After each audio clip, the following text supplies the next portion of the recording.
Well, hello everyone, and hello boss weapons! Ooh, stiff. Owl.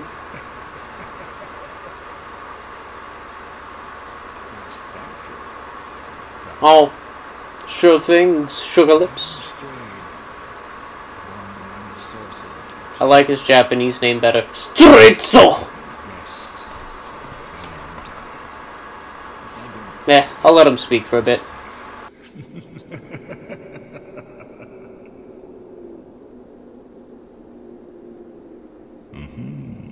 Very good. Very good indeed. Cursed one, weak you may be, but I, Strayed, will teach you my spells. Oh, how long was I sat petrified? Long enough for the old kingdom to have crumbled, I see. Why didn't anyone wake me sooner? Rang Lake. I've never heard the name. Is that what they call this place now? Very good. Very good indeed. The cursed ones were imprisoned within this land. Of course, you came of your own free will. The people feared the cursed ones like a plague. Some people would rather keep dreadful things out of sight, out of mind. In the end, they swept them up and corralled them here. So very typical of meek minds, don't you think? Once people became aware of their own frailty, they seized anybody they found undesirable, cursed or no, and impounded them here. Whoever posed even the slightest threat was removed, all so that they could sleep better at night. They even turned the great Strayed into a stone.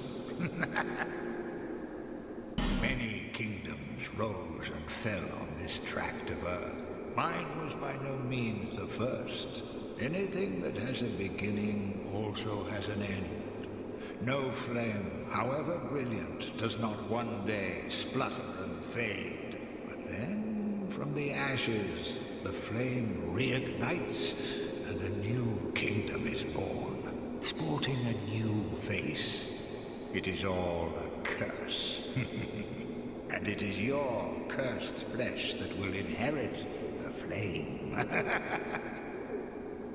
Pyromancy was created by the ancient witch of fire.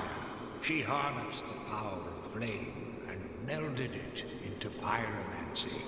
The witch led her daughters into war against the old ones. But legends are legends. What are you prepared to believe? Why did...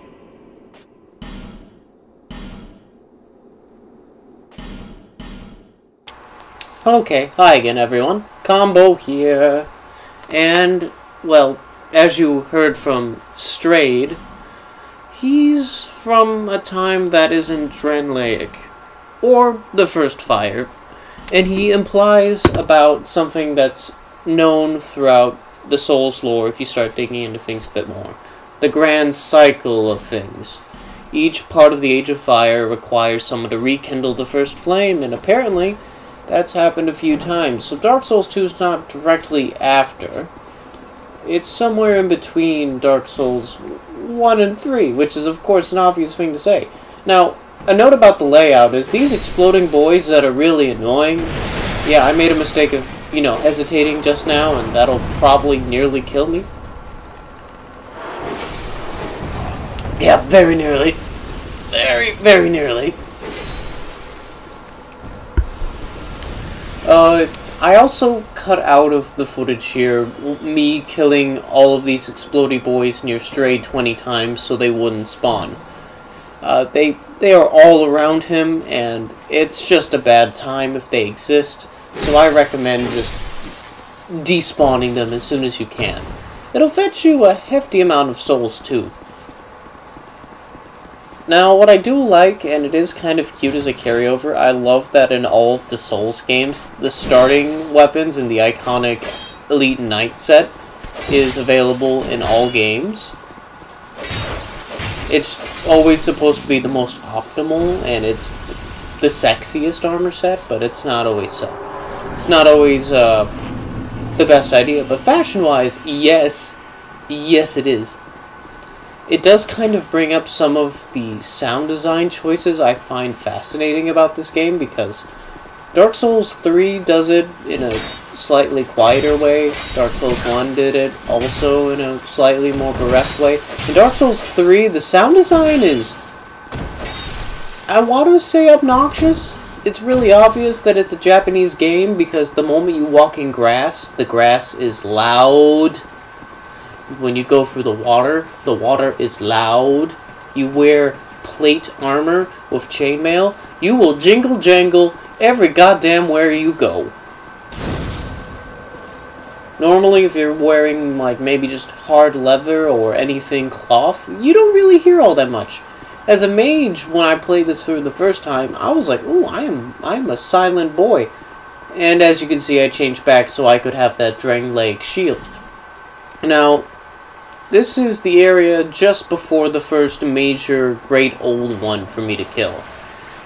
Oh, I made it sound like Bloodborne, and I haven't even touched Bloodborne in a hot minute. But yeah, as you can see, the Flextile Sentry makes yet another return, and I chose not to fight it in an honorable fashion. That's what Lucatiel's for. Not me. I got the Wizcast and Wazows.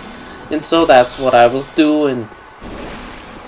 Just being a big old coward in the back. Lucatiel of Mira, she's good at being the DPS tank machine.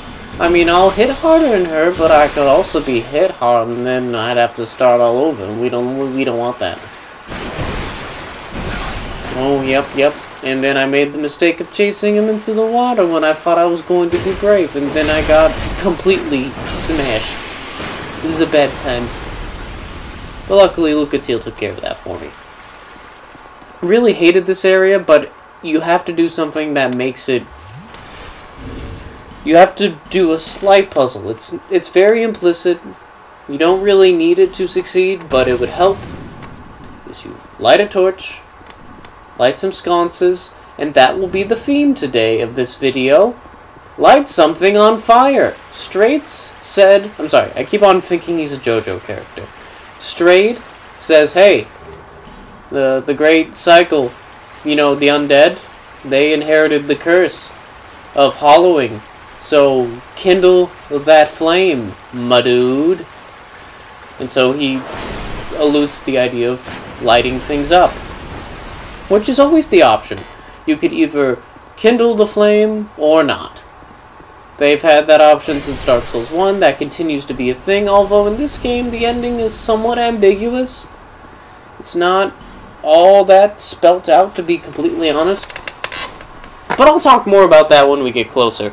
Right now I'm just kind of throwing bodies in front of the Lost Sinner, which is why I summoned Big Wall of Shields. I mean, Sellsword Luit. God, I love that man.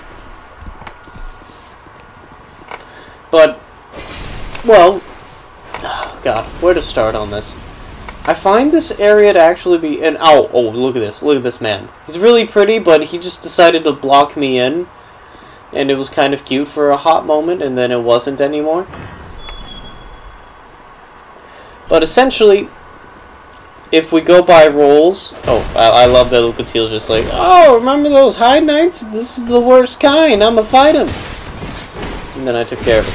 I'm getting off topic again. I think that may be the drink. I'm sipping a little bit of wine because I just want to relax, and it would help me sleep in a little while. Because, you know, sleep is good. Sleep is very good, but I am not very good at sleep, so I try. Anyhow,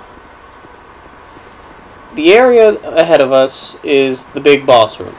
You might notice that there's 2 spiral staircases. Yeah, those will be important later. As in, like, mere seconds, because I will ascend them quite rapidly. But in each one, you'll find what appears to be an oil container of sorts. It seems to be running oil. into a separate room, into the boss room itself. You want to light both of those, otherwise you're fighting a big, agile boss character in a dark lit room, because she turns off the lights right quick. Oh, and for more obvious transfer lore, just to save anyone some time from reading item descriptions, or just for, you know, chewing the dog, as it were, the character I'll be fighting here, the boss, she's the Lost Sinner. She's the analog to the old... Oh god, what was her name? She was the mother of all demons. The Witch of Izalith, that's it, yes. The Witch of Izalith from Dark Souls 1. She's the first analog of that character. Because just like the old Witch of Izalith, who tried to recreate the first flame to prevent the Age of Fire from ending early, keeping the reign of the gods exactly as it should be, it didn't work, and then, you know, the Witch of Izalith became a demon, and all of her kin became demons. Well, in this one, the Lost Sinner also failed, but they didn't quite turn her into a demon. She just seems to be instead inheriting a different theme, which is raw penance. And then she gets to be really cool. Because look at her form. She's very much berserking it up right now. Which is good. I mean, I enjoy a lot of the things she's doing. I wish I could do them. And I wish her weapon wouldn't have such negative effects. I end up consuming her soul and just using it as currency. As weird as that is to say. Just because her weapon is very cool looking. I love her sword. It's simple. It's totally very clean for what she is. And I'm not sure why they would give something that's chained up the sword. Like, I would figure she might be unarmed and be very monstrous. But I guess with the Lost Giant being the fight before this, that's very much straightforward story linked. Maybe they wanted to just give somebody a weapon. Who's to say? Anyhow, the Lost Sinner, unlike having a sea of children that are just Capra demons and big old assholes and ceaseless discharges and, you know, giant flaming spider women with very attractive features that are Japanese, the Lost Sinner's just some weird murder hobo in a room with a big sword hopping around real quick. And Dark Souls 3 remembers that, and that's why it's the final boss of the series. I'm not going to dish on Slave Nightingale, but that's basically the same thing. Just one cool-looking murder hobo just hanging out. Now, I'll come back and fancy on that room in a minute, but first, let's go ahead and light that primal bonfire. That's the other thing I thought was weird, is it's not regular bonfires, and they don't act like regular bonfires. But whenever you kill a major world boss, one of the 4 major world bosses you have to kill to access Dranley Castle, you light a primal bonfire. It doesn't have the sword. The sword, if you look on the ground, is broken and not completely in there. And all it does is return you to Majula. That's it. For some reason, the 4 pillars of the universe will just send you back home to random discount village with good skyline. So yeah, that was the main boss of this video. The next one was a slight extra bonus. I felt like doing it just to sort of run through it. I forgot what the reward was. Now, what you can do as a trigger, and it's what you'll be seeing in the footage here, is I go through and I light every single flame-bearing little column. These little torch-bearings places. I don't want to call them a sconce because they're not on a wall, but I forget the word for it. Getting a little forgetful. Anyway, if you light all of the flame-bearing columns in the training area in Things Betwixt, there's a special encounter you get. But in order to do that, it's a little bit expensive.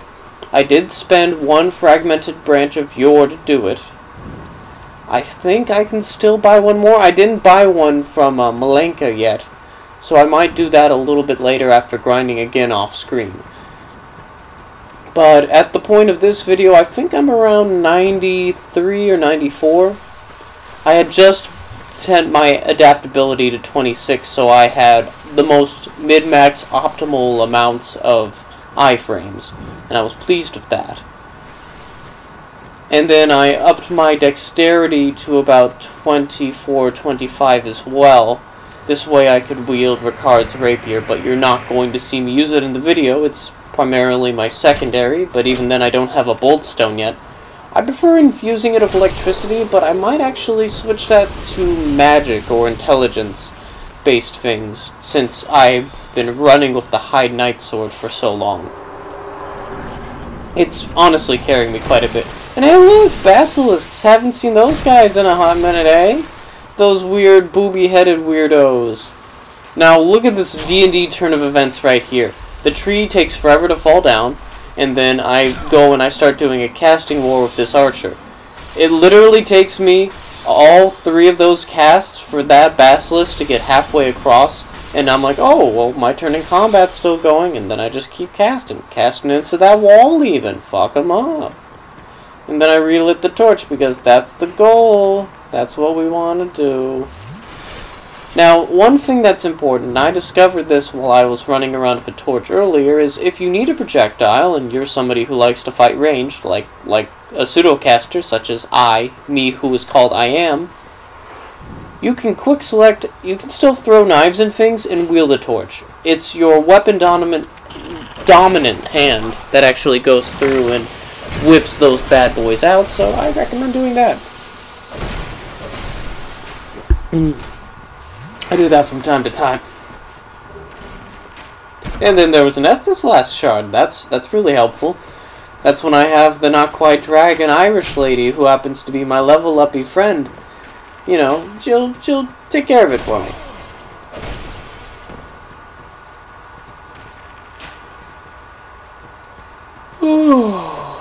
Oh man, I'm tired. Long day.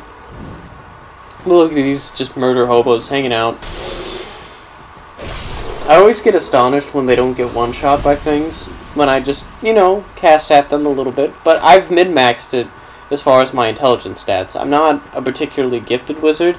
I like to think of the intelligence of a basic caster as somebody who read a Wikipedia article on something, and then that's how they are introduced to the subject. Like, he kind of just Googled soul arrows, and went, oh, yeah, that, yeah, I can do that. It's not a problem. I read the wiki. I am informed. I'm not somebody that went to school for it. I barely have any historical background in it, but I can tell you for certain that I have at least looked at it a couple times. Pew. Pew. Pew. Pew. Pew. Oh, fuck, forgot about him. Yeah. Always forget there's 2. I forgot how far away he was, and then I got really cocky. And then I got really scared.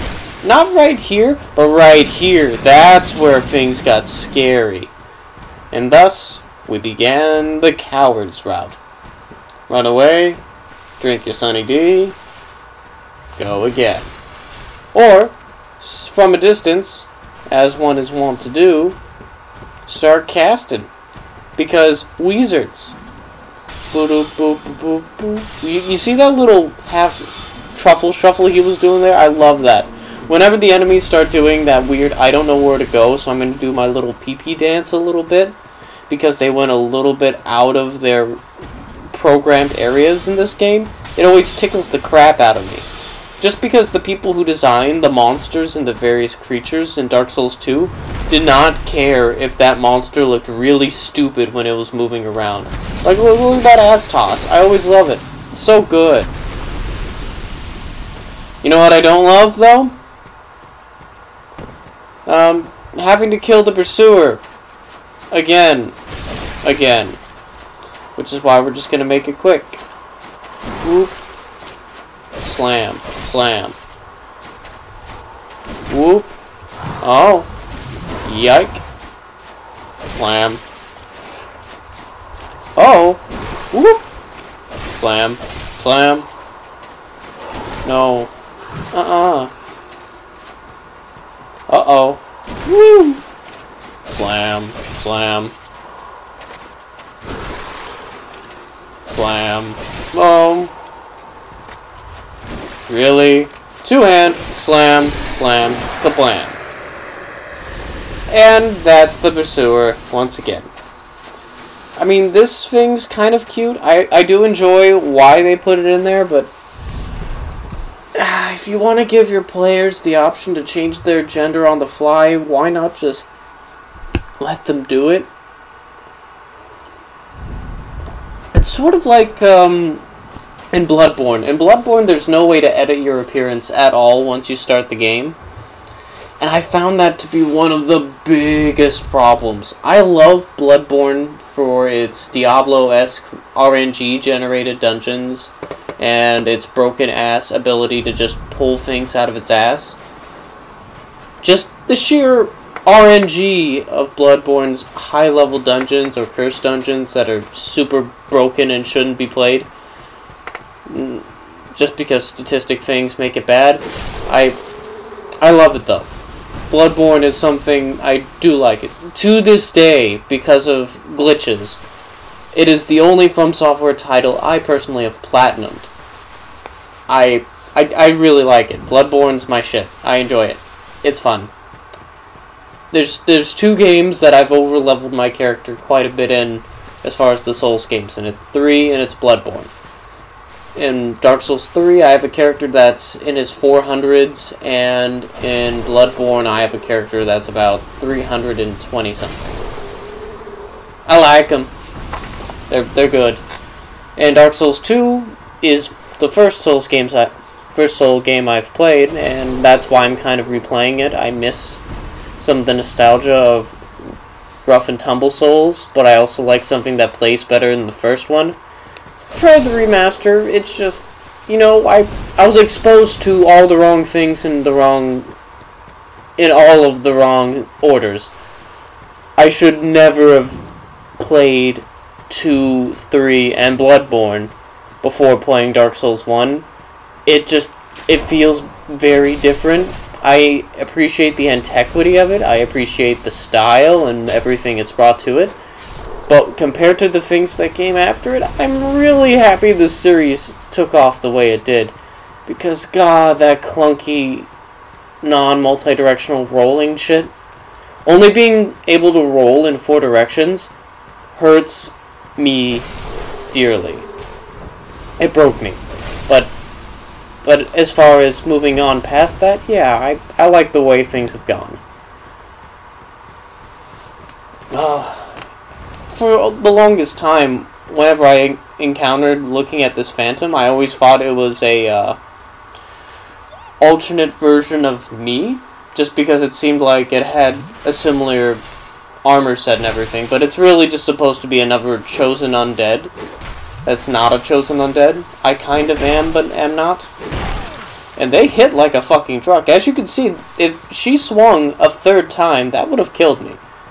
But that did not happen, so I'm going to crack these rocks and then kill some other hobos who might stand in my way.